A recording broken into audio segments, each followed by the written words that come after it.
Hi guys, so this is a really short video applying what we've done on permutations and combinations to probability. As you will remember, the formula for probability is that it's the number of favourable outcomes, so the number of outcomes of the event that you actually want, divided by the total number of outcomes possible. Alright? So if we think about that with this scenario, 3 students are to be chosen to represent the class.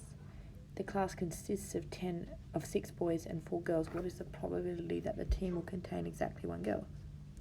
So let's first go to the total number of outcomes possible. And we've got a class of 10.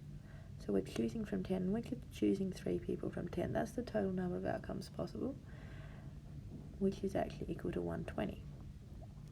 But then we've got to think, well, we're choosing, just choosing 1 girl. So if we're thinking about that, we're going to choose 1 girl. That means that the other 2 must be boys. So we're going 1 girl and 2 boys basically. So how do we choose 1 girl? Well, we're choosing 1 girl from 4 girls. So it's going to be C for 1 and means multiply, and then we're choosing 2 boys from 6 boys. So it's times by 6, C6 2. So the number of favourable outcomes there, we do the total number, and the number of favourable outcomes is going to be C41 times C62, and that's going to be 4 times 15, which is equal to 60. So therefore the probability of choosing 1 girl is going to be 60 divided by 120, which equals 0.5.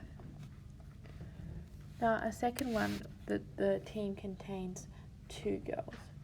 So that means it might contain 2 girls, or it could contain 3 girls because it's at least 2 girls.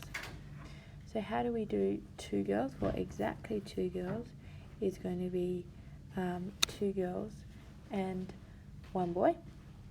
Exactly 3 girls is going to be 3 girls and 3 boys. So 2 girls is, if we do the number, this time I'm going to do the number of outcomes because I've already done the total is going to stay the same, the total number of possibility. The number of outcomes is going to be, well, 2 girls or 3 girls, let's pin that down to being 2 girls and 1 boy, or 3 girls and 0 boys.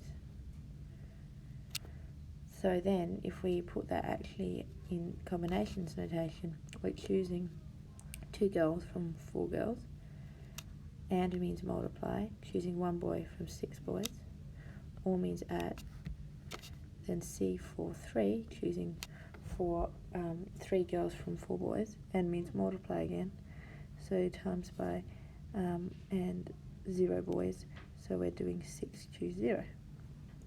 Alright, and so if we put that in, we're actually going to get, and or means add now, so we're going to get 36 plus 4, which is 40. So the probability of at least 2 girls equals 40 over 120, which is a third. Thank you.